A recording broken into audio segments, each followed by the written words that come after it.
अस्सलाम वालेकुम नाज़रीन, प्रोग्राम न्यूज़ मेकर्स के साथ मैं हूं आपकी मेज़बान ज़रिया आरिफ। अहाता अदालत से शहबाज शरीफ की गिरफ्तारी ने सियासी माहौल एक बार फिर से गर्मा कर रख दिया है। पाकिस्तान मुस्लिम लीग नून समेत दीगर जमातें भी नैब के इस इक़दाम की सख्त मजम्मत कर रही हैं। यहाँ तक कि मरियम नवाज ने तो इस पर एक भरपूर प्रेस कॉन्फ्रेंस भी कर डाली है। जमानत मुस्तरद होने से पहले शहबाज शरीफ का मौक़िफ़ ये था कि उन्होंने कोई करप्शन नहीं की। नैब के पास उनकी करप्शन के हवाले से कोई सबूत तक मौजूद नहीं है। नाजरीन की रहनुमाई के लिए यहाँ मैं इतना बता दूं कि नैब के हाथों शहबाज शरीफ साहब की दूसरी गिरफ्तारी है, लेकिन क्या कायदे इस बख्तलाफ इस बार इस मुश्किल से निकल पाएंगे या उनकी मुश्किलात आने वाले दिनों में मजीद बढ़ती चली जाएंगी? प्रोग्राम का पहला सेगमेंट आज इसी बारे में है। दूसरी तरफ ये कि स्पीकर कौमी असम्बली की तरफ से इजलास बुलाए जाने पर अपोजिशन जमातों के पार्लिमानी रहनुमाओं ने इजलास का बॉयकॉट कर दिया है, वो भी इस मौक़िफ़ के साथ कि गिलगित बल्तिस्तान के इंतखाबात के साथ स्पीकर कौमी असम्बली का कोई ताल्लुक ही नहीं है। जॉइंट सेशन में अपोजिशन और स्पीकर के दरमियान होने वाला तनाज़ा भी हम सभी को याद है। कहीं अपनी इस सियासी धींगा मुश्ती में इन शख्सियात को इस बात का इदराक है कि इससे गिलगित बल्तिस्तान की आवाम का कितना नुकसान हो रहा है? और आखिर में बात हॉकी को बतौर कौमी खेल खत्म करने की तजवीज़ के हवाले से। इस पर बात करने के लिए प्रोग्राम में हम मौजूद होंगे सीनियर सहाफ़ी तज्ज़ियाकार नासिर चुग़ताई साहब। NBC बहुत शुक्र प्रोग्राम में अपना वक्त देने के लिए। सीनियर तज्ज़ियाकार lieutenant general retired Abdul Shoaib sahab भी प्रोग्राम में हमारे साथ शामिल गुफ्तगू होंगे। जनरल साहब, थैंक फॉर जॉइनिंग अस। सहाफ़ी तज्ज़ियाकार ज़ुनैरा साहब भी हमें ज्वाइन कर रही हैं। सीनियर तज्ज़ियाकार अतर वक़ार अज़ीम साहब भी आज के प्रोग्राम में हमारे साथ शामिल गुफ्तगू होंगे। एंकर पर्सनल तज्ज़ियाकार अमीर अब्बास साहब भी हमें ज्वाइन कर रहे हैं। अमीर, बहुत बहुत शुक्रिया आपका हमें वक्त देने के लिए। बात करते हैं आज के केस के हवाले से। लाहौर हाई कोर्ट से मनी लॉन्ड्रिंग केस में बोरी जमानत खारिज होने के बाद नैब ने अपोजिशन लीडर शहबाज शरीफ की गिरफ्तारी की और अदालत में केस की समाअत के दौरान शहबाज शरीफ ने कहा कि 250 साल भी लग जाएंगे लेकिन उनके खिलाफ करप्शन साबित नहीं की जा सकेगी। अब जिस तरह की सूरत हाल से कायदे इस पर इख्तलाफ दो चार दिखाई दिए हमें और नैब ने कमरा अदालत से उन्हें गिरफ्तार भी किया, क्या इसके बाद शहबाज शरीफ की मुश्किलात में मजीद इजाफा होने जा रहा है या वो निकल आएंगे इन मुश्किलात से बाहर? नासिर चुग़ताई साहब फरमाइएगा कि शहबाज शरीफ साहब इस मुश्किल से बाहर आ पाएंगे पहले की तरह? पहले तो मैं ये अर्ज़ कर दूं कि मैं तो आज सोच रहा था कि आज का दिन अफगानिस्तान और पाकिस्तान के मुज़ाकरात के हवाले से होगा। अब्दुल्ला की पाकिस्तान आमद बहुत अहम वाक़या है ये। मतलब अब्दुल्ला वही हैं जो पाकिस्तान के दुश्मन हुआ करते थे इस ज़माने में, शुमाली इत्तेहाद से ताल्लुक़ है, और अब वो कहते हैं कि पाकिस्तान से दोस्ती बहुत ज़रूरी है, अमन बहुत ज़रूरी है। तो मेरा तो ये ख्याल था हमारे यहाँ ग़ालिबन कुछ तरजीहात और ज़्यादा हैं और कुछ तरजीहात सियासी हैं, कौमी नहीं है। तो हम बेचारा हमारा वज़ीर ख़ारजा बोलता रह गया, हमने उसको छोड़ दिया जब उसकी प्रेस कॉन्फ्रेंस पूरी नहीं हो पाई। जहाँ तक शहबाज शरीफ साहब का ताल्लुक़ है तो मेरा ख्याल है वो अब क़यादत की शाहराह पर गामज़न होता है। हवालात जाना कोई मसला नहीं है, जेल जाना कोई मसला नहीं है। मसला ये है कि आप कितने इस्तकामत से काम लेते हैं। और इस APC के बाद से आज तक शहबाज शरीफ ने बड़ी इस्तकामत से काम लिया है, बहुत हौसले से काम लिया है। नवाज शरीफ का एजेंडा मेरा एजेंडा है, APC का एजेंडा मेरा एजेंडा है। और 5 दिन पहले कहा था कि मुझे गिरफ्तार कर लिया जाएगा, बात दुरुस्त साबित हुई। तो मैं समझता हूँ कि जाहिर है मुश्किलात तो होंगी, लेकिन मुश्किलात से बाहर भी आते रहते हैं। मुश्किलात से बाहर आने के 2 तरीक़े हैं। एक, आपको आज़ाद कर दिया जाए, जा छोड़ देगा, क्या छोड़ दिया हाफिज़ कुरान समझकर, और दूसरा आपको फांसी दे दी है। 2 तरीक़े। दूसरा तरीक़ा फांसी का इस वक्त राइज नहीं है, वो हालात भी नहीं है, माहौल भी नहीं है, वो क़यादत भी नहीं है जो फांसी के फंदे को चूम ले। ये क़यादत बहुत मुख्तलिफ है, बहुत ज़्यादा कंप्रोमाइजिंग है, हर दौर में कंप्रोमाइज़ करती आई है, अब फिर कंप्रोमाइज़ करने की कोशिश कर रही थी जो नहीं हो पाया। और इसके असर मैं अगला सवाल जब आएगा तो बात करूँगा मैं कि शहबाज शरीफ को अब दोनों ग्रुपों की, नून की और शीन की मुकम्मल हिमायत मुझे नज़र आ रही है। मरियम की प्रेस कॉन्फ्रेंस हार्ड हिटिंग थी और ये ऐलान था कि अब मरियम को बोलने की परमिशन मिल गई है और बोलने की तरतीब भी नवाज शरीफ ने मुकर्रर की थी। अगर आपने प्रेस कॉन्फ्रेंस सुनी हो तो मरियम ने कहा कि नवाज शरीफ ने कहा था कि पहले हसन इकबाल बोलेंगे फिर तुम बोलना, फिर मरियम ही बोलती रही। उसके बाद जो कुछ आया तो वही लगा कि उनके लिए प्रेस कॉन्फ्रेंस थी, मिला उनके लिए सजा था, और शायद अब वो आगे आएंगी, ज़्यादा ताकत के साथ आएंगी, ज़्यादा क़ुव्वत के साथ आएंगी, ज़्यादा अल्फाज के साथ आएंगी। आसिम सलीम बाजवा के बारे में जो कुछ उन्होंने कहा वो आपने सुन लिया। टीजी एसपीआर के बारे में बहुत अच्छे कलमात अदा किए उन्होंने, वो भी आपने सुन लिए। जजों के बारे में जो कुछ कहा वो उनके दिल की आवाज़ थी, जो उनको बहुत दिनों से खटक रही थी। तो मुझे नहीं लगता कि शहबाज शरीफ किसी मुश्किल में हवालात में रह लेंगे। अदर साहब, क्या सूरत हाल लग रही है आपको? ये दूसरी गिरफ्तारी है नैब के हाथों कायदे पे इख्तलाफ की। अच्छा, मुझे तो कोई नई बात इसमें नहीं आ रही, क्योंकि ये बात तो एयर में थी कि ऐसा बहुत जल्दी होने वाला है, और ये बात खुद शहबाज शरीफ ने भी की थी। बल्कि तो उन्होंने कहा कि मेरे बाद शायद राना सनाउल्लाह, मियाँ जावेद लतीफ़ और दूसरे लोग भी आएंगे। तो मेंटली वो तैयार थे। तो बज़ाहिर इसमें कोई सच कोई वो नहीं है। अब ये देखना है कि देखें, बहुत दिनों से बहुत सारे स्पोक्स पर्सन वज़रा ये बता रहे थे हमें कि जी शहबाज शरीफ को अब पकड़ लिया जाएगा। आपके 2-3 दिन पहले शहजाद अकबर साहब ने कहा कि इससे जामा रिपोर्ट आज तक पाकिस्तान की हिस्ट्री में नहीं बनी। यही चीज़ें शेख रशीद साहब भी कहते रहे कि जी अभी तो और बहुत सारे वो आएंगे, दिसंबर से पहले ये बहुत सारी चीज़ें होंगी। आज आसिफ जरदारी साहब को भी फर्द जुर्म आयद हो गई है। तो ये एक सिलसिला जो है वो चल पड़ा है, लेकिन ये देखना है कि ये सिलसिला गवर्नमेंट कब तक चलाएगी, क्योंकि ये चीज़ें लोगों को पता हैं। और आज जो मरियम की प्रेस कॉन्फ्रेंस है उसमें बहुत सारी चीज़ें जो उन्होंने कही हैं, अब ये देखना है कि आगे जाके ये चीज़ें किस तरह से बढ़ेंगी। क्योंकि मुझे तो लगता है कि अब जो इनका प्लान था ऑपोजिशन पार्टीज़ का, अब शायद उसमें भी तब्दीलियाँ आएंगी। शायद अब वो थोड़े से एग्रेसिव भी हों, क्योंकि आने वाले दिनों में अभी और बहुत सारी गिरफ्तारियां भी नज़र आ रही हैं, जो शेख रशीद साहब भी कह चुके हुए हैं और बाकी इनके पर्सन वगैरह भी कह चुके हैं। तो मैं समझता हूं कि जो इस तरफ इस वक्त सियासत जा रही है ये मुल्क के लिए बेहतर नहीं होगी। हमें इस मुल्क में बहुत सारे मसले मसाइल हैं, नेशनल भी इंटरनेशनल भी, तो बहुत समझदारी से चीज़ों को हैंडल करना पड़ेगा।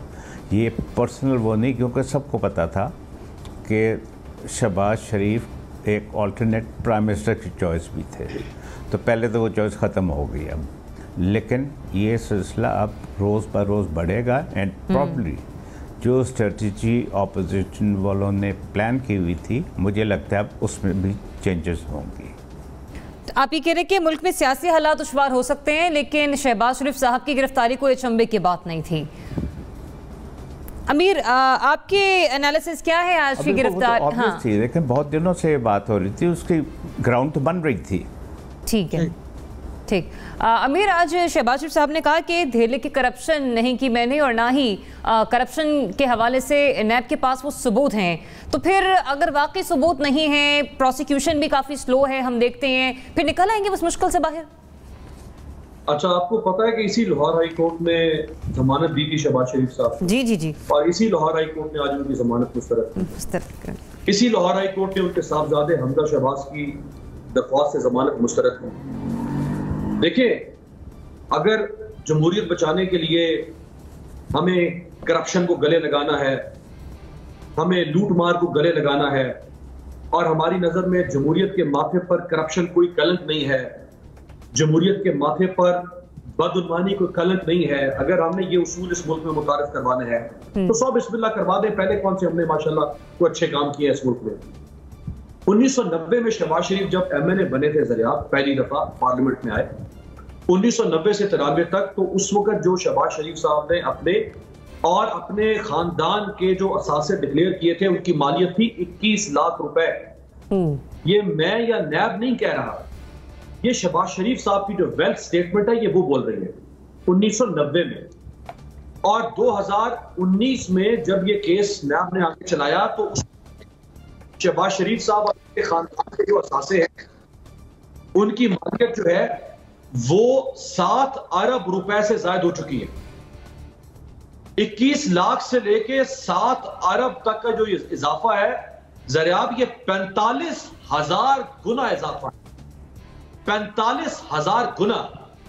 मैं इसको कबूल कर लूं, इस पे तालियां बजाऊं, इसको जमहूरियत का हुस्न करार दूं। शहबाज शरीफ साहब ने जब ये फैमिली के अंदर सेटलमेंट हुई 2000, मियां शरीफ की फैमिली में जब सेटलमेंट हुई, नवाज शरीफ साहब के खानदान की, अब्बास शरीफ के खानदान की और शहबाज शरीफ के खानदान की जब सेटलमेंट हुई, तो उसके बाद शहबाज शरीफ साहब के खानदान के हिस्से में जो आज शहबाज शरीफ साहब को विरासत में मिला मियां शरीफ से, वो सिर्फ एक रमजान शुगर मिल थी, और उस रमजान शुगर मिल में से भी 1,35,000 रुपए के शेयर्स थे। पूरी रमजान शुगर मिल्स भी नहीं थी। और 2010 तक शहबाज शरीफ के पास लाहौर में कोई प्रॉपर्टी नहीं थी, किराए के घर में रह रहे थे, ये खुद बताया इन्होंने। और आज 10 कनाल का घर है मॉडल टाउन में, 9 कनाल का घर है निशात लॉज डूंगा गली में, ट्रेडिशनल कॉलोनी लाहौर में घर है, इसके अलावा बेशुमार प्रॉपर्टीज हैं। लेकिन क्या हुआ, मेरी जमहूरियत का हुस्न है ना। अफगानिस्तान का सदर भी आया हुआ है, लिहाजा मैं बात ना करूं। कोई और भी मेरी जमहूरियत को, ऑपोजिशन भी आ गई, फलाना भी आ गया, मैं बात ना करूं। ये क्या है? ये सवाल, क्वेश्चन। अगर आज ट्रंप को देख ले आप, पूरा अमेरिका का मीडिया, अमीर बात वहीं पर आ गई। इल्जामात हैं, लेकिन इल्जामात का साबित होना भी उतना ही जरूरी है मुजरिम करार दिए जाने के हवाले से। साबित तो अदालत में साबित होगा ना। कौन कह रहा है कि बगैर साबित किए उनको फांसी लगाने के? तो कोई नहीं, हम में से कोई बात कर रहा ना। ये जो चीजें सामने आई हैं, देखें, जो बैंक स्टेटमेंट्स होती है, ये इलेक्ट्रॉनिक रिकॉर्ड होता है। इसको मैं नैब की तैयारी पक्की इस बार नहीं, नैब की तैयारी पक्की इस बार, वो प्रूव कर देंगे कि हाँ वो गिल्टी हैं, और फिर ये मुश्किलात है आगे उनके लिए। देखिए, जो मेरी नैब सोर्सेज से बात हुई है, जो मैंने इस केस को पढ़ा है, जो मेरे पास भी कुछ डॉक्यूमेंट्स हैं, ये केस बहुत स्ट्रांग है, इस केस में जान है। देखिए, अभी सुलेमान शहबाज के चपरासी मकसूद के अकाउंट में 2.3 अरब रुपए आए हैं। ये इलेक्ट्रॉनिक स्टेटमेंट है ना बाबा, इसको मैं ठीक है ना, कोई और कैसे बना सकता है? रिकॉर्ड मौजूद है। अब बाकी अदालती निजाम भी है, नैब की अपनी कैपेसिटी बिल्डिंग के इश्यूज भी है, वो होगा नहीं होगा ये मुझे नहीं पता। लेकिन जो डॉक्यूमेंट्स बता रहे हैं शहबाज शरीफ साहब के ऊपर इस वक्त बहुत बड़ा स्टिग्मा है, ये क्वेश्चन मार्क है, वो क्वेश्चनेबल है। वो 12.5 साल चीफ मिनिस्टर रहे हैं पाकिस्तान के सबसे बड़े सूबे के। हम कैसे जमहूरियत के नाम पर सब कासूरा माफ कर दें? जनरल साहब, अमीर ने कहा कि इलेक्ट्रॉनिक स्टेटमेंट, सवाल तो कीजिए अपना। बता दिया ना अमीर ने कि इस वक्त इस दफा नैब की तैयारी ऐसी है, उसके बाद इस किस्म के शवाहिद और सबूत मौजूद हैं एज पर अमीर सोर्सेस के। अब उनके लिए जो हाँ मुश्किल से वो बाहर नहीं आएंगे, एग्जैक्टली नहीं आएंगे। जनरल साहब, बात यह है कि जिस एतमाद से वो कह रहे हैं कि 250 साल भी ये साबित नहीं कर सकेंगे, इसका मतलब है कि उनको अपनी करप्शन की महारत पे इतना एतमाद और इतना यकीन है, और वो मुतमईन है कि कोई भी साबित नहीं कर सकेगा। हर माहिर खिलाड़ी अपनी महारत के ऊपर पूरा एतमाद रखता है, और इनके एतमाद की मैं दाद देता हूं। अब केस ये है कि हम यहां बैठ के इनकी वकालत जब करते हैं, हमें नहीं पता कि नवाज शरीफ साहब ने जारी डॉक्यूमेंट जब सुप्रीम कोर्ट में पेश की थी, ये जुर्रत थी उनके अंदर के एक वजीर आजम हो के, सिटिंग वजीर आजम, और जनाब आप फैब्रिकेटेड डॉक्यूमेंट्स वहां पेश कर रहे हैं। क्या शक रह जाता है किसी को कि उन्होंने खाया नहीं हुआ माल? और जिस तरह इन्होंने हुदैबिया पेपर मिल का केस गोल कराया है, पता नहीं कि किस तरह ये मां थी वो सारे करप्शन के केसेस, सब पता है। लेकिन एक सिस्टम है जिससे बचने के रास्ते मौजूद हैं।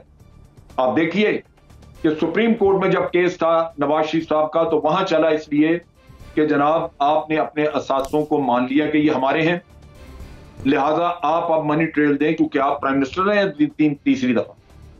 तो आपके ऊपर ये जिम्मेदारी है कि जो एसेट्स आपने बढ़ाए, अब आप उसकी मनी ट्रेल दें। मनी ट्रेल की जगह पे आपने डॉक्यूमेंट्स देखे जो फेक डॉक्यूमेंट्स आए। अब जब वो जाता है केस नैब कोर्ट में, तो वहां उसको कन्वर्ट कर दिया जाता है कि जनाब नैब साबित करे कि इन्होंने करप्शन की, और उसमें आके केस को गोल कर दिया जाता है। अब भी जो शख्स चीफ मिनिस्टर रहा है 3 दफा, उसके एहसास से अगर उस दौरान में बड़े हैं तो उसको बताना है कि उसने कहां से लिए। लेकिन आप देखेंगे कि जब नैब में जाएगा, केस चलेगा, तो वहां यही बात रोजाना हमारे एक प्रेस का जो हमारा जो नेशनल प्रेस है, इसका एक तबका वो रोजाना ये कहेगा कि नैब साबित नहीं कर सका जी कोई करप्शन की है, और यही वो शहबाज शरीफ साहब कह रहे हैं कि जी 250 साल लगे रहे मेरी करप्शन नहीं साबित कर सकते। भाई करप्शन क्या, आपने बताना है कि ये कहां से लेके आए हो, लेकिन ये नहीं होगा। नतीजा ये कि वो इस मुश्किल से बाहर आ जाएंगे। ये सिस्टम जो है ये, इसमें आप देखिए नैब, आज नैब में एक भी फर्द ऐसा नहीं है जिसको इमरान खान ने या किसी और ने लाके रखा हो। ये सारे वो हैं जो पीपल्स पार्टी और नून लीग ने रखे, 100/100 के चेयरमैन भी वही। तमाम वो लोग आज बैठे हुए FIA और उसमें सवाए उनके अपने हेड के, बाकी आप ले लीजिए SCCP ले लें, FIA ले लें, कोई महकमा पकड़ लें, उनमें लोग वही बैठे हुए। सबसे बड़ा काम जो उन्होंने 10 सालों में किया है, इस कौम के अंदर करप्शन के बारे में जो नफरत थी वो खत्म कर दी। आज माशरा करप्शन के लिए बहुत, आप कह लीजिए कि उसको एक तरह से गले लगा रहा है, उसमें वो नफरत है ही नहीं। हम वकालत करते हैं इनकी कि इनके साथ वाकई दुश्मनी हो रही, हम अपनी आंखों से, खुली आंखों से इनके एहसास देखते हैं, सब कुछ देखते हैं, लेकिन फिर भी हम कहते हैं कि इसके नतायज अच्छे नहीं होंगे। भाई बात यह है कि करप्शन तो बेपनाह हुई है, अगर इन्होंने नहीं की तो फिर आपने, मैंने की। ये सब कुछ नजर आता है, सबको पता है, लेकिन जब आप हुकूमतों में होते हैं आपके लिए आपके सबूत भी गायब करना आसान होता है आपके लिए। आप करप्शन भी इतनी मैसिव करते हैं कि आप रियासत के लिए खतरनाक हो जाते हैं, क्योंकि आप सिस्टम खरीद सकते हैं, और ये काम इनके लिए बहुत मुश्किल नहीं है। जो वजीर आजम हो के जिसके अंदर इतनी जुर्रत हो कि वो जाली कागजात सुप्रीम कोर्ट में पेश कर दे, उसे आप क्या तवक्को नहीं कर सकते। वो हर चीज कर सकता है। झूठ इनके लिए कोई मान ही नहीं रखता, सुबह से लेकर रात और रात से अगली सुबह तक सब झूठ होता है। आप इनके झूठ गिन लीजिए। मतलब आप ये कह रहे हैं साहब, जो इल्जामात हैं शहबाज शरीफ साहब पर वो अपनी जगह दुरुस्त हैं, लेकिन अभी भी सिस्टम में बचने के रास्ते मौजूद हैं और वो मियां साहब उनका इस्तेमाल कर सकते हैं। ठीक है, ठीक। जुनैरा,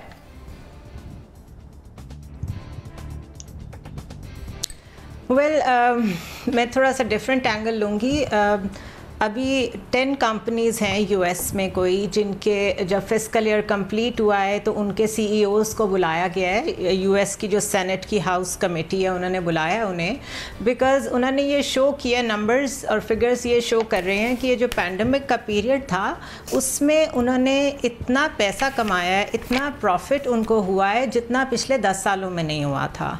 और वो ऑलरेडी वो कंपनीज़ और वो CEOs, मैं टिम कुक की बात कर रही हूँ, जेफ बेजोस की बात कर रही हूँ, अमेज़ॉन और एप्पल वगैरह की, उसमें बिल गेट्स भी आते हैं। उन्होंने उनको बुलाया ये पूछने के लिए कि उस पीरियड में जब सारे मुल्क रिसेशन में जा रहे हैं आप लोगों ने इतना कैसे कमाया है। तो वो कंप्लीट एक्सप्लेनेशन देंगे आके, अपनी मनी ट्रेल भी लेके आएंगे, अपने सोर्स ऑफ इनकम, प्रॉफिट, सब कुछ लेके आएंगे। नाउ द थिंग इज़ कि उनकी हाउस कमेटी जब किसी को बुलाती है वहाँ तो शोर नहीं मचता कि भाई वो तो देखें वो तो पोलियो के खिलाफ भी लड़ रहे हैं और वो तो इतनी चैरिटी भी करते हैं और ये और वो। जिसको जिस चीज़ के लिए बुलाया जाएगा उसको जवाब देना पड़ेगा। व्हाई? बिकॉज सिस्टम इतना मजबूत है। यहाँ प्रॉब्लम ये है कि यहाँ पे सिस्टम क्रिपल्ड है, मजबूत तो बहुत दूर की बात है। पता नहीं 1990s या 80s के शायद अभी तक टैक्टिक्स यूज़ किए जाते हैं प्रोसिक्यूशन में, इन्वेस्टिगेशन के। अगर गवर्नमेंट वाकई चाहती थी कि करप्शन को फाइट किया जाए और इस तरह के वाइट कॉलर क्राइम्स को हैंडल किया जाए, लॉजिकल एंड तक ले जाया जाए, तो पहले तो कोई रिसोर्स एलोकेशन करती ना, कोई ट्रेनिंग करती प्रोसिक्यूटर्स की, कुछ उनको नई चीज़ें सिखाती, बाहर से कोई रिफ्रेशर्स कराती। वो किया नहीं है, कोई रिस्ट्रक्चरिंग नहीं हुई है नैब की। तो उन्हीं टैक्टिक्स के साथ शहबाज शरीफ ठीक कह रहे हैं, आप 250 साल भी लगे रहें आप चीज़ें प्रूव नहीं कर सकेंगे, हालांकि वो चीज़ें एग्जिस्ट करती हैं, एविडेंसेस सॉलिड हैं। सो लीगली तो बिल्कुल सिक्योर हैं शहबाज शरीफ, लीगली उनको कोई प्रॉब्लम नहीं होगा, बिकॉज एक तो प्रूव नहीं हो सकेगा, दूसरा पॉलिटिकल इन्फ्लुएंस। जस्ट इमेजिन एक ख़ानदान जो 30 साल से यहाँ पे ब्यूरोक्रेट्स की सरपरस्ती करता रहा हो, पुलिस उसके अंडर रही हो, सिस्टम्स को उसके स्टेट के जो रिप्रेजेंटेटिव्स एंड डिफरेंट उनके साथ पर्सनल ख़ानदानी ताल्लुकात बन चुके हों, उनको रेस्क्यू करने कतर से जहाज़ आ जाता हो, तो व्हाट डू यू एक्सपेक्ट कि क्या होगा? तो मेरे ख्याल में तो कुछ भी नहीं होगा। सही, सिस्टम में कमजोरियां है, नए प्रोसिक्यूशन हमारे सामने है। जी अमीर जी, जरा आपके देखने वालों को और आपके जो हमारे सारे शुरका हैं शायद बहुत से लोगों को ये ना पता हो कि ये इस गवर्नमेंट का शुरू किया हुआ केस नहीं है शहबाज शरीफ का। जनवरी 2018 में इलेक्शन हुआ, जुलाई 2018 में, जनवरी 2018 में जब शाहिद खान साहब प्राइम मिनिस्टर थे, खुद PMLN की हुकूमत में जो गवर्नमेंट ऑफ पाकिस्तान का फाइनेंशियल मॉनिटरिंग यूनिट है उसके पास एक सस्पिशियस ट्रांजैक्शन आई थी। शहबाज शरीफ साहब, उनके खानदान और इनके बिजनेस बैंक अकाउंट्स में एक ट्रांजैक्शन हुई थी जो सस्पिशियस थी। जब कोई सस्पिशियस ट्रांजैक्शन आती है तो वो हिट करती है जाके फाइनेंशियल मॉनिटरिंग यूनिट को, फिर वो आगे ट्रिगर करता है कि ये केस हमने कहां लेकर जाना है। ये केस इनके आने से, इस हुकूमत के आने से पहले ही सरफेस पे आ चुका हुआ। ठीक है, चलें बैक टू डिस्कशन अगेन। मैं कंक्लूड करती हूँ सेगमेंट को कि शहबाज शरीफ साहब के लिए आने वाले दिनों में जो मसाइल हैं और मुश्किलात हैं वो मजीद बढ़ने जा रही हैं, नहीं जा रही हैं। तज्ज़ियाकारों का इत्तफाक तो है इस बात पर कि प्रोसिक्यूशन के हवाले से बहुत सारे सवालात उठाए जा सकते हैं नए प्रोसिक्यूशन पर, लेकिन सिस्टम में कोताहियाँ हैं, कमज़ोरियाँ हैं और उन्हीं चीज़ों का सहारा लेके शहबाज शरीफ साहब जो हैं वो अपने लिए आसानियाँ पैदा कर सकते हैं। लिहाजा सियासी दुश्वारियाँ पैदा हो सकती हैं, लेकिन कोई लीगली उनके लिए कोई मुश्किलात का बाइस बने जा रही है आज की गिरफ्तारी, ऐसा होता हुआ दिखाई नहीं दे रहा। आगे बढ़ते हैं, बात करते हैं गिलगित बल्तिस्तान के इलेक्शंस के हवाले से, जिसके हवाले से एक बार फिर पार्लिमानी रहनुमाओं ने इजलास को मुलतवी कर दिया। बॉयकॉट किया गया इजलास का पीपल्स पार्टी की तरफ से, पाकिस्तान मुस्लिम लीग नून की तरफ से और JUIFA की जानिब से, लेकिन अपोजिशन जमातों ने मौक़िफ़ ये रखा है कि इंतखाबात से स्पीकर कौमी असम्बली का कोई ताल्लुक नहीं है, लिहाजा इस बात को जवाब बनाया और इस इजलास का बॉयकॉट कर दिया गया। ताहम सवाल यहाँ पर यह उठता है कि सियासी जमातों की आपस की ये जो लड़ाई है, इससे क्या गिलगित बल्तिस्तान का नुकसान हो रहा है? नासिर चुगताई साहब, GB के इंतखाबात ऐसे हैं, GB का मामला ऐसा है कि जिस पर हर सियासी जमात अपना अपना एक सियासी मौक़िफ़ रखती है और इस सूबे के हवाले से, इस इलाके के हवाले से एक हसासियत का मवाद भी मंजर आम पर आता रहता है। लेकिन जिस तरह से ये इजलास का बॉयकॉट किया जा रहा है, क्या इन्हें अंदाज़ा भी है गिलगित बल्तिस्तान के अवाम की मुश्किलात का कि कितना नुकसान हो रहा है उन्हें इस हवाले से? मेरा ख्याल है PTI से बहुत पहले पीपल्स पार्टी और मुस्लिम लीग नून गिलगित बल्तिस्तान में थी और ख़ास से पहले की बात है। जो कुछ हो रहा है इस वक्त वो दरअसल एक अमल का रद्द अमल है। मैंने उस दिन भी कहा था कि स्पीकर असद कैसर ने जो कुछ किया उस दिन हाउस में वो गैर पार्लिमानी था, वो स्पीकर के मनसब के मुताबिक नहीं था। एक छोटा सा काम अगर वो कर लेते तो पार्लियामेंट बैठ जाती और सही तरीके से काम होता। फिर उसके बाद GHQ की मीटिंग गिलगित के बारे में थी, गिलगित बल्तिस्तान के इंतखाबात के बारे में, बहुत इंपॉर्टेंट थी। प्राइम मिनिस्टर पड़ोस वाले कमरे में बैठे थे, मीटिंग में नहीं आए थे। गिलगित बल्तिस्तान में इंतखाबात इसलिए बहुत ज़रूरी हैं, बिल्कुल ट्रांसपेरेंट इंतखाबात, कि वो सिंध नहीं है, वो पंजाब नहीं है, वो बलूचिस्तान और KP के नहीं है। वो एक इंतहाई हसास इलाका है जिसकी सरहदें 3 मुल्कों से मिलती हैं और ये वो इलाका है कि जो आपका गेटवे ऑफ इकोनॉमी है, CPEC का गेटवे है।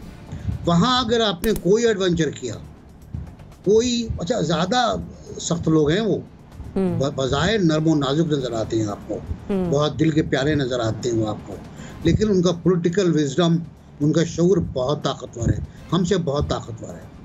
अच्छा, वहाँ पर अगर आप सूबे की बात करते हैं तो इख्तलाफ राय पैदा होता है, तो उस इख्तलाफ राय को ख़त्म करने के लिए बहुत से तजावीज़ हैं, बहुत से प्रपोजल्स हैं।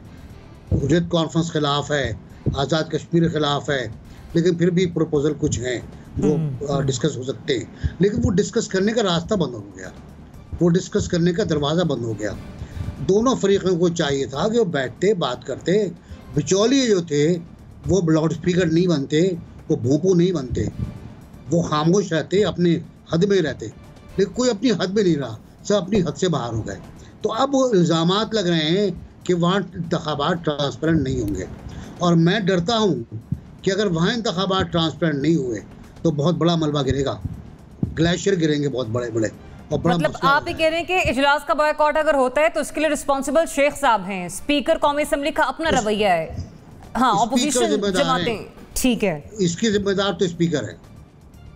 ठीक है, ठीक, राइट। NBC जुनैरा, ये जिस तरह से इजलास का बॉयकॉट किया गया, इन्हें इदराक है गिलगित बल्तिस्तान के अवाम की मुश्किलात का? बिल्कुल इदराक है और बहुत थॉरली और बहुत एक्टिवली वहाँ पे अपनी पॉलिटिकल कैंपेन भी कर रहे हैं ये लोग, मुकम्मल तैयार हैं इलेक्शंस के लिए।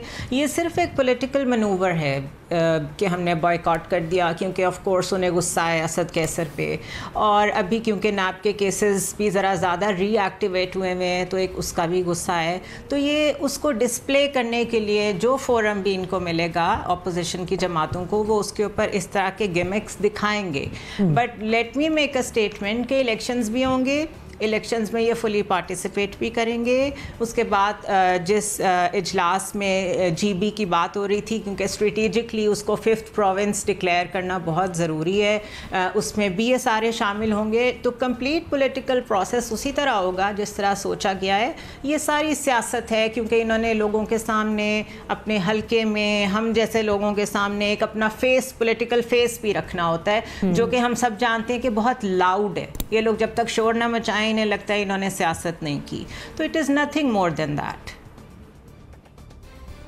अतर साहब, ये वाकई नुकसान हो रहा है कि सिर्फ सियासत की जा रही है इस मामले पर?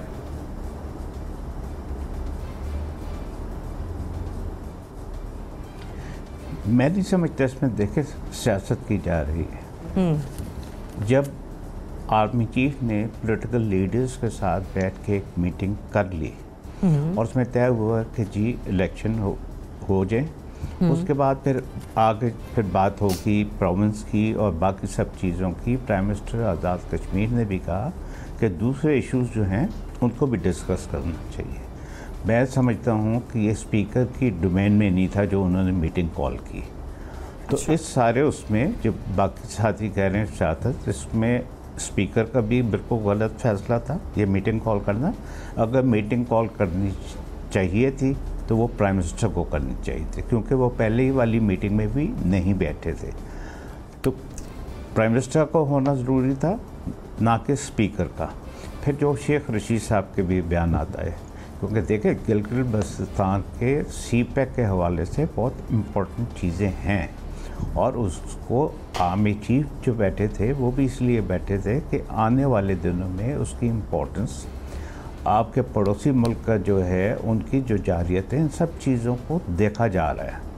तो इसमें मेरा ख्याल है कि सियासत बिल्कुल नहीं होनी चाहिए थी। अगर इलेक्शन का है, देखें वहाँ पे इलेक्शन पहले भी हुए, अगर पीपल्स पार्टी और नून लीग वहाँ इलेक्शन लड़ रही है और आपकी तहरीक इंसाफ भी है, तो एक फेयर इलेक्शन कराएं, उसके बाद बातें करें, क्योंकि बाकी बातें जो हैं वो सियासी भी है और मुल्क की सिक्योरिटी के हिसाब से भी बहुत इम्पोर्टेंट है। तो मैं समझता हूँ कि इसमें सियासत बिल्कुल नहीं होनी चाहिए। और मुझे नहीं पता स्पीकर साहब को किसने कहा था कि आप ये मीटिंग कॉल करें, क्योंकि वो इस मीटिंग को कॉल करने के वो इंटाइटल नहीं थे। मतलब तो आपके बहुत सोच समझ के इस इशू को हमें आगे लेके चलना होगा, because it's a very sensitive issue. ठीक, मुफस्सिर ये कि नुकसान यहाँ पर नहीं हो रहा है, वो अलग बात है कि स्पीकर की डोमेन में ये मामला नहीं आ रहा था। प्राइम मिनिस्टर को खुद इसमें इन्वॉल्व होना चाहिए था और तमाम जमातों को एतमाद में लेना चाहिए था। अमीर, आपकी एनालिसिस क्या है इस पर? मैं इत्तेफाक करूँगा जिस तरह चुगताई साहब ने भी फरमाया। और देखिए, गिलगित बल्तिस्तान में आप अगर धांधली करते हैं या कुछ ऐसी अटेम्प्ट करते हैं या आप मनूवर करने की कोशिश करते हैं, तो उसका प्रैक्टिकली आपको ये जो remaining rest of the Pakistan है, इसमें आपको कोई उसका फायदा हासिल नहीं होगा। वहाँ आपकी हुकूमत हो ना हो, यहाँ आपकी हुकूमत के ऊपर उसका कोई असर नहीं है। आज आज़ाद कश्मीर में मुस्लिम लीग नून की हुकूमत है, गिलगित में भी मुस्लिम लीग नून की हुकूमत है, तो इमरान खान साहब को इमरान खान की हुकूमत के ऊपर उसका कोई असर नहीं है। लिहाजा जो हुकूमत आपके ऊपर डायरेक्टली या इनडायरेक्टली इन्फ्लुएंस नहीं कर सकती है, तो आपको उसके अंदर किसी किस्म की कोई मनूवर या कोई ऐसी अटेम्प्ट नहीं करनी चाहिए जिससे ये शायबा भी हो कि शायद आप कोई धांधली की तरफ जा रहे हैं। दूसरा, जैसे अतर साहब ने भी फरमाया और चुगताई साहब ने भी, कि गिलगित का जो मामला है ये इंतहाई हसास मामला है। अगर हुकूमत पाकिस्तान इसके अंदर कोई गड़बड़ करेगी या कोई कहीं और से कोई गड़बड़ होगी, तो आप पहले कश्मीर के ऊपर हमारा जो सारा स्टांस है वो ये है कि इंडिया उसके अंदर मनूवर करता है, इंडिया वहां पे मुदाखलत करता है, इंटरवीन करता है उसके मामलात में। अगर हम भी वही काम करेंगे गिलगित बल्तिस्तान के अंदर, तो हमारा तो जो स्टांस है वो लूज कर देंगे हम तो खुद डिफेंसिव हो जाएंगे आजाद मकबूजा कश्मीर के मामले पे। लिहाजा किसी भी सूरत में ये नहीं होना चाहिए। तीसरी बात ये कि ऑपोजिशन को भी चाहिए कि अगर स्पीकर जो कि कस्टोडियन है असेंबली का, अगर वो इलेक्शन के मामला तय करने के लिए ऑपोजिशन को दावत दे रहा है तो ऑपोजिशन को शिरकत करनी चाहिए। अच्छा, अगर ऑपोजिशन नहीं जाती तो इलेक्शन तो फिर भी होना है, शायद नवंबर में है, इलेक्शन तो हो रहा है, इलेक्शन तो इनके जाने या ना जाने से नहीं रुकेगा। लेकिन अगर ये जाएंगे तो ये प्रोसेस शफाफ होगा, इसके ऊपर कंसेंसस होगा और इलेक्शन होने के बाद फिर ये चीखो पुकार नहीं होगी। अब अगर ये नहीं जाएंगे तो इसका मतलब इन्होंने आज से ही ये ऐलान कर दिया कि ये धांधली हो गई। अब अगर धांधली नहीं भी होगी खुद फॉर एन इंस्टेंस, तो भी नून लीग, पीपल्स पार्टी और इन सब ने ये ऐलान कर दिया कि ये धांधली हो गई, प्री पोल रिगिंग हो गई, तो ये आप नुकसान करने जा रहे हैं अपनी कॉज का, आप नुकसान करने जा रहे हैं गिलगित बल्तिस्तान के लोगों का, जिनकी पहले ही बहुत सी महरूमियां हैं, जिनकी पहले बहुत सारी शिकायत है आपसे। लिहाजा ऑपोजिशन को चाहिए था कि वो हुज्जत तमाम करे, वो आके बैठे, देखिए कि स्पीकर की तरफ से ऑफर क्या हो रही है, गवर्नमेंट की तरफ से ऑफर क्या हो रही है, कौन सा प्रोसेस इनिशिएट करने जा रहे हैं हुकूमत, ताकि बाद में ये फिर हमें आके बताएं तो सही कि भाई हुकूमत तो, जब हम वहां पे गए तो हुकूमत का तो मंसूबा ये था, बड़ा भयानक मंसूबा था, अब तो आपने उसको अनकंटेस्ट कर दिया, अब तो वो हुकूमत की जो मर्जी है वो करेगी।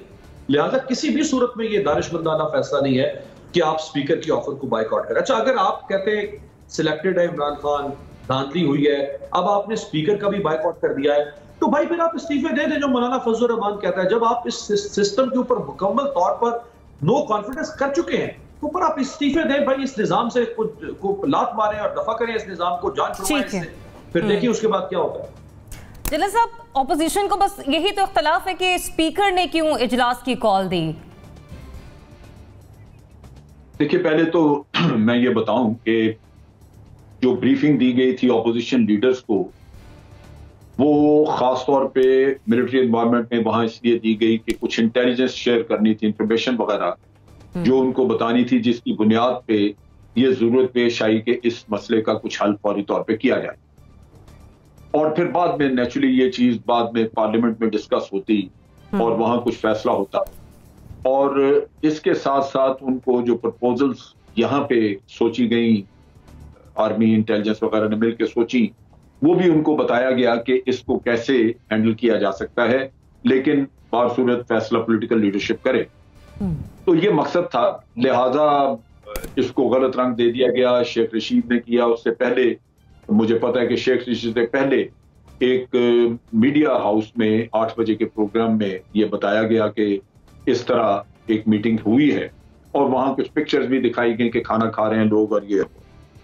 तो नेचुरली ये बात तो कहीं निकली हुई थी, लेकिन इसको इस तरह उछालना, इसके ऊपर इस तरह की के कमेंट्स देना, वो इसको पोलिटिसाइज कर गया, जो कि कतन ये पॉलिटिकल मीटिंग थी नहीं और इसको ऐसे होना नहीं चाहिए। अब बात यह है कि ये एक सेंसिटिव इशू है, इसकी हसासियत का सबको होना चाहिए इदराक। अगर ऑपोजिशन को इदराक होना चाहिए तो हुकूमत को भी होना चाहिए। मेरे नुक्ता निगाह से बजाय इसके कि असद कैसर इसके लिए मीटिंग बुलाते, ये प्राइम मिनिस्टर को खुद बुलानी चाहिए थी। और प्राइम मिनिस्टर अगर इन बड़े बड़े यानी जो बहुत ही अहम कौमी मामला हैं तो दूसरों को सौंप के और आप एक दूर बैठ के एक दूर से नजारा ही उसका करें या मुतमईन होकर बैठ जाएं कि ये को मेरे लिए वहां से पका पकाया हल ले आएंगे, तो वो मेरा ख्याल है मुनासिब नहीं है। इनको खास तौर पे सोचना चाहिए था कि इस वक्त ऑपोजिशन नाराज है, बिखरी हुई है और वो कभी तहरीक की बात करते हैं, तो बजाय इसके कि माहौल को मजीद खराब किया जाए, ये प्राइम मिनिस्टर खुद उनसे हो, वहां गिले शिकवे भी होते, शायद वो नाराजगी का इजहार भी करते, लेकिन मुल्की मुफादात हर सूरत आपकी जाती अनाज से और इन मामला से बहुत ऊंची चीज है। ये मैं समझता हूं कि इसमें सारी खराबी की जड़ यहां हुई जहां प्राइम मिनिस्टर ने इसको अपनी अना का मसला माना और उसी रवश पे रहे जो अपोजिशन को जिस तरह ट्रीट करते रहे हैं। ये इतना अहम मसला था कि इसके ऊपर प्राइम मिनिस्टर को खुद बैठ के मामला को हैंडल करना चाहिए था। मेरा ख्याल अपोजिशन के पास कोई जवाब न रहता बाइकआउट करने का, और अगर वो बाइकआउट करते तो पूरी कौम उनको उनके साथ नाराजगी का इजहार करती कि आपने मुल्क के मफाद का ख्याल नहीं किया। तो मेरे निगाह से तो ये प्राइम मिनिस्टर ने कोताही की। ठीक, तो मामला हसास है, इसको मिल बैठ कर हल करना होगा। तमाम सियासी जमातों के बशमुल अपोजिशन फिर इसमें हुकूमती जमातें हों, लेकिन इस तजवीज़ के साथ जो कि जनरल साहब भी कह रहे हैं, नासिर चौथाई साहब ने भी फरमाया कि मामला हसास है, प्राइम मिनिस्टर को मीटिंग खुद कॉल करनी चाहिए थी, क्योंकि उन्हें पता है कि स्पीकर कौमी असम्बली के साथ अपोजिशन के मामला अच्छे नहीं चल रहे। मुझे बड़े ब्रेक की तरफ, स्टे ट्यून्ड।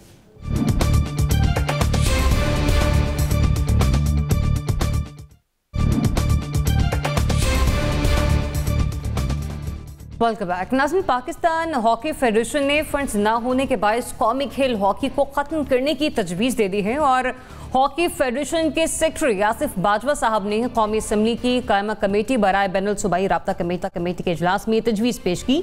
चूँकि ये खेल बहुत महंगा है, पाकिस्तान इसे अफोर्ड नहीं कर पाता, इस पर जो कॉस्ट आती है वो बहुत ज़्यादा एक्सपेंसिव उसके बारे में कहा जा रहा है, लिहाजा अब इसे कौमी खेल के तौर पर रखना शायद मुनासिब नहीं रहेगा। तो क्या वाकई इस खेल को कौमी खेल की हैसियत से ख़त्म कर देना चाहिए? एक्सपर्ट से ज़रा जान लेते हैं। अतर साहब फरमाइएगा, ये जो तजवीज़ सामने आई है कि हॉकी को बतौर कौमी खेल ख़त्म कर देना चाहिए, हो जाना चाहिए ऐसा? नहीं, मैं तो कभी भी इसके फेवर में नहीं होऊंगा। देखें, मेरा ख्याल है ये एक अखबारी बयान है जो बाजवा ने दिया, जो सेक्रेटरी हैं, और मुझे नहीं पता जो हॉकी फेडरेशन के प्रेसिडेंट हैं क्रिकेटर खालिद खोखर, ये बयान क्या उनकी मर्ज़ी से दिया गया है या नहीं दिया गया, क्योंकि अभी कुछ दिन पहले ही आर्मी चीफ ने हॉकी के लिए 5 करोड़ रुपए हॉकी फेडरेशन को दिया है। देखिए, ये हमारा मुल्क जो है उसका कौमी खेल क्या है? हॉकी है, ठीक है। आज हम कह रहे हैं कि जी हॉकी को आप बंद करते हैं, बजाय ये कि हम उस हॉकी को दोबारा कैसे खड़ा करें। अफसोस के साथ कहना पड़ता है, जो हम दुनिया में नंबर 1 या नंबर 2 होते थे हॉकी में, आज हमारी रैंकिंग है 70th नंबर पे। तो हॉकी का हाल अब ये पहुंचा दिया है इन 19 ईयर्स सियासत ने, क्योंकि मेरिट पे लोग नहीं आए। देखें, ये वो मुल्क है जिसने 3 ओलंपिक्स टाइटल जीते, 60, 64 और 84 में, फिर 8 एशियन गेम्स में गोल्ड मेडल जीते हैं, फिर आपने 4 वर्ल्ड कप जीते हैं, फिर 3 चैम्पियंस ट्रॉफी आपने जीती हैं, 3 एशिया कप जीते हैं और 1 जूनियर वर्ल्ड कप जीता है। तो जिस मुल्क का कौमी खेल ये हो, जिसकी परफॉर्मेंस ये हो, आज उनका सेक्रेटरी कह रहा है कि जी इस खेल को बंद कर देना चाहिए। मुझे तो इस बात से शर्मिंदगी भी हुई और हैरानी भी हुई कि बयान कैसे दिया। मैंने अपनी लाइफ में पीटीवी से, मुझे याद है जब 1980 में एस्ट्रो टर्फ बिछी थी हॉकी स्टेडियम में और नाइट मैचेस होते थे, पहली सीरीज़ हुई थी बिटवीन इंडिया एंड पाकिस्तान, पूरा हॉकी स्टेडियम जैम पैक था। उसके बाद जब चैम्पियंस ट्रॉफी हुई, रात के मैचेस होते थे, स्टेडियम भरा हुआ था, ट्रैफिक जैम होती थी। आज ये लोग कह रहे हैं कि इस मुल्क से हॉकी को ख़त्म कर दे, जो कि आपका एक नेशनल गेम। तो इस पे आदमी क्या कह सकता है? मेरा ख्याल है कि हम सबको इस पे शर्मिंदा होना चाहिए कि अपने कौमी खेल के बारे में कह रहे हैं कि इस खेल को ख़त्म कर देना चाहिए। एनबीसी अभी अतर साहब ने फरमाया कि आर्मी चीफ ने 5 करोड़ रुपए ग्रांट किए, लेकिन बात फिर वहीं पर आती है कि सारा रोना ही फंड्स का है। ये सेक्रेटरी साहब खुद फरमाते हैं कि एक गोलकीपर किट पे 3 लाख रुपए लगते हैं, हॉकी का एक शूज 16,000 रुपए का, और इसके अलावा भी एक तवील फहरिस्त है इस सिलसिले में। जब अतर साहब ये ब्रॉडकास्टिंग करते थे हॉकी की, तो उस वक्त शायद हम लोग बहुत स्टूडेंट हुआ करते थे, और मुझे याद है, ग्लिम्स याद है, अक्स याद है कि पाकिस्तानी गोल पर प्लांटी कॉर्नर लगता है और इस्लाउद्दीन गेंद को अपनी स्टिक पर लेकर दौड़ते हैं, उनके दाएं बाएं कलीमुल्ला और समीउल्ला हैं, और वो जाके गोल कर देते हैं मुखालिफ की टीम के ऊपर, तीनों दौड़ते हुए। क्या दौर था वो, क्या गजब का दौर था, क्या तनवीर याद आते हैं कि बहुत देव हैकल आदमी जब प्लांटी स्ट्रोक मारने आते थे तो मुखालिफ टीम का गोल टूट जाया करता था। उसके बाद जो कुछ हुआ हमारे साथ, हमारी हॉकी के साथ, वो बड़ा अलमिया रहा। इस हॉकी को बर्बाद किया गया, जानबूझ के बर्बाद किया गया, इसके फंड्स रोके गए, इसको डिस्करेज किया गया, मीडिया ओलंपिक के बाद इसके साथ ज़्यादती हुई और प्लेयर्स को जिस तरह निकाला गया टीम से यकमुश्त, उसने टीम को बिठा दिया। और वो जो बता रहे हैं साहब, वाकई बड़ा ज़बरदस्त जोश होता था, रास्ते बंद होते थे, हॉकी क्लब से लेकर मेट्रोपोल तक गाड़ियाँ होती थी। तो अब अंदाज़ा ये लगाइए आप, वो कहता है 16,000 का जूता है, तो भाई क्रिकेट का जूता कितने का है, उसकी किट कितने की है, उसकी पिच कितने की पड़ती है, उसका ग्राउंड कितने का बनता है। अगर कमर्शियल करना है तो आपको कमर्शियल मार्केटिंग पे जाना पड़ेगा, आपको जाना पड़ेगा सेल्स के ऊपर, आपको जाना पड़ेगा ग्लैमर पर। ये सब चीज़ें मिलके अब टेनिस या क्रिकेट बनाती हैं, कोई अकेली चीज़ नहीं बनाती। आपको नए आइडियाज़ लाने होंगे, आपको रोना नहीं है। पाकिस्तानी आर्मी ने पैसे दिए हैं, प्राइम मिनिस्टर पैसे देने को तैयार है। प्राइम मिनिस्टर ने कहा कि हम हॉकी को उसका उरूज दिलाएंगे। ये बातें हैं, तो फिर क्यों रो रहा है बैठकर कि बंद कर दो हॉकी को? ये हॉकी तुमने नहीं बनाई थी भाई, ये हॉकी 47 चल रही है। 47 से पाकिस्तानी टीम दूसरों को हराती भी आ रही है। ऐसी बातें ना करें, इससे कौम का मोरल भी डिस्करेज होता है और स्पोर्ट्समैन स्पिरिट भी डिस्करेज होती है। जन्नत साहब, हमारे मुल्क में जिस तरह से क्रिकेट को देखा जाता है, उसके साथ डील किया जाता है, जैसे कि एनबीसी ने बात की, ग्लैमर बीच में डाला जाए, खिलाड़ियों की वर्कशॉप्स होनी चाहिए, बहुत सारी चीज़ें इसमें कार फरमा होती हैं, उनका इस्तेमाल के बगैर या उनके हवाले से कोई भी डिस्कशन, कोई भी बहस के बगैर ये कह दिया गया कि इस खेल को ख़त्म कर देना चाहिए बतौर कौमी खेल। देखिए, खेलों में तो डिटेरियोरेशन बहुत हुई, हमारी क्रिकेट का भी बुरा हाल है, वो वैसी क्रिकेट तो नहीं रही जो पहले होती थी। और जहां तक हॉकी का ताल्लुक है, ये बहुत ज्यादा मकबूल था खेल, और इसमें मकबूलियत की एक वजह ये भी थी कि इसका रिजल्ट आपको आप 1.5 घंटे के बाद इसका रिजल्ट देख लेते हैं, आप एंजॉय कर लेते हैं, आपको वो जोश वगैरह जो आपने देखना है वो सारा थोड़े वक्त में हो जाता है। क्रिकेट में आपको 5 दिन का टेस्ट देखना, लंबा चौड़ा काम, और उसमें फिर रिजल्ट का इंतजार रहे, वो मुश्किल थी। इसकी पॉपुलैरिटी बहुत ज्यादा थी, लेकिन इसके साथ नाइंसाफी हुई। अब यहाँ पे यही लोग जो आपको तजवीज दे रहे हैं कि इसको आप कौमी खेल न बनाएं, खत्म कर दें, कौमी खेल की हैसियत इसकी खत्म कर दें, मेरा ख्याल है ये काफी अरसे से बैठे। पहले तो इनकी कारगुजारी का जायजा लेना चाहिए कि ये करते क्या रहे हैं, इनकी कंट्रीब्यूशन क्या है। जो आज वहां पे उनकी मैनेजमेंट बैठी हुई है, उन्होंने क्या किया इस खेल के साथ। मैं तो कम से कम 2-3 मैनेजमेंट, आप पिछले 10 साल का हिसाब ले लीजिए, यूं लगता है कि इस खेल को बर्बाद करने वाले खुद इसी खेल में अंदर बैठे हुए। लिहाजा यहां पहले इनका भी मुहासबा होना चाहिए, इनकी तहकीकात होनी चाहिए कि आखिर इस खेल के साथ हुआ क्यों, ये इतना जो आज हम एक इन्हतात का शिकार हैं, ये यहां तक पहुंचे कैसे।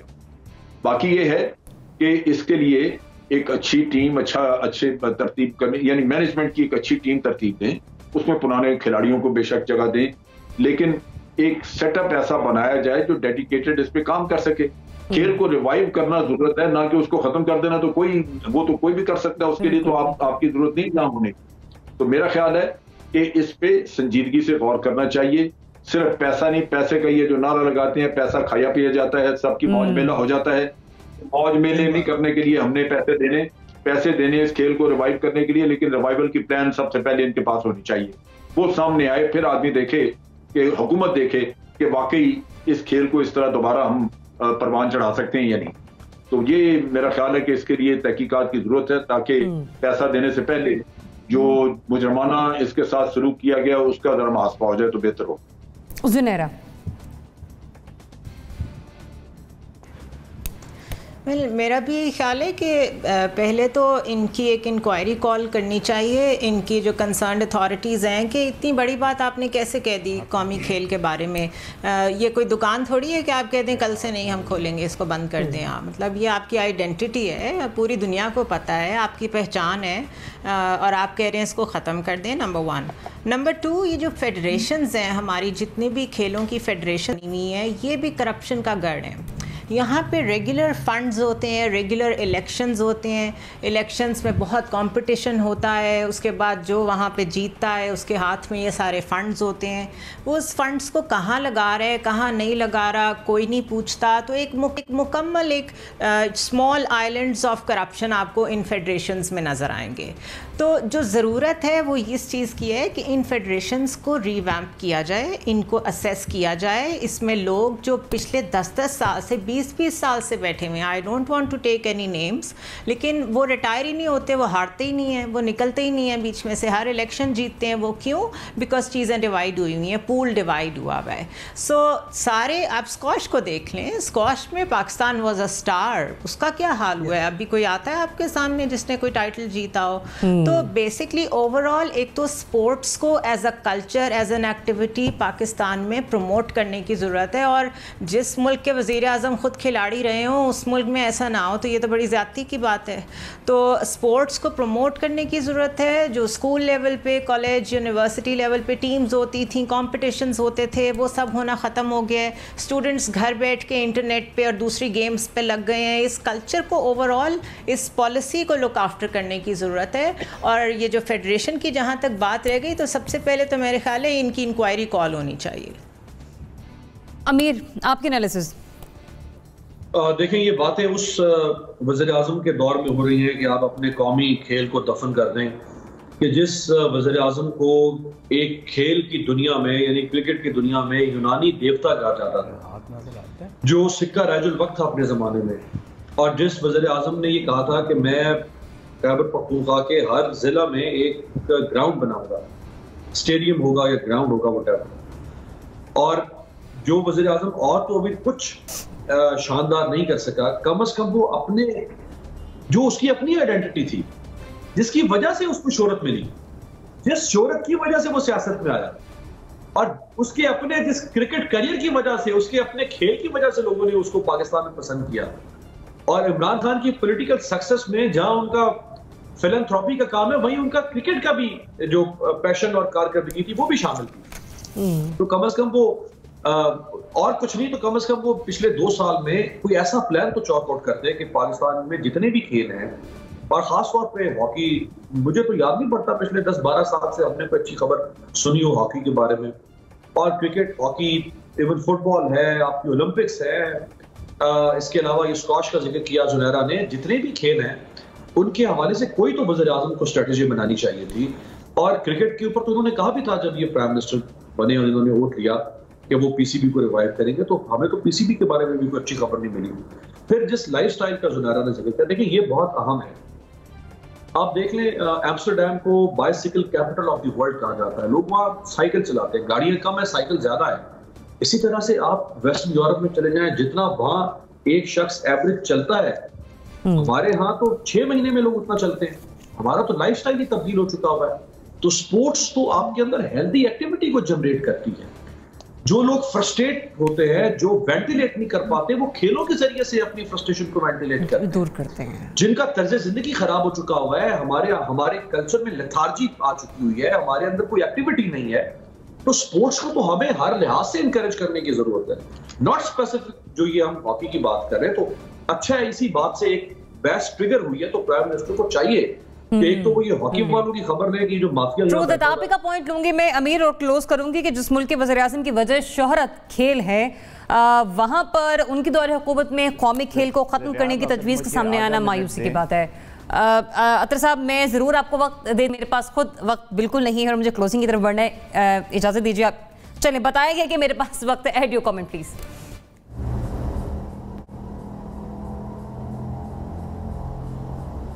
जी अतर साहब, आपने मुझसे कहा? जी जी जी जी जी, आपसे मुखातिब हूँ। मैं कह रहा हूँ कि देखें 2001 से 19 साल हो गए हैं हॉकी का बेड़ा गर्क हुए हुए। जलसा बैठे हुए हैं, ये उनसे वाकिफ़ होंगे, कर्नल दारा, ब्रिगेडियर आतिफ, इन जैसी शख्सियात जो हैं वो हॉकी चलाती थी, वो उसकी मार्केटिंग भी देखती थी, कमर्शियल चीज़ें भी देखती थी, जिन्होंने हॉकी को इस मुल्क में खड़ा किया। मैंने कहा 19 साल हो गए हैं इस हॉकी को नंबर 1-2 होने से 70th नंबर आने तक। हमें इन चीज़ों को देखना है। वो लोग चीज़ों को भी देखना होगा, मार्केटिंग भी देखते थे, कमर्शियल पहलू भी देखते थे। कमर्शियल को देखना होगा तो तजवीज़ आपने दिए उनको भी देखना होगा। और यहीं पर मेरा वक्त ख़त्म होता है। इजाज़त दीजिए, अल्लाह हाफ़िज़।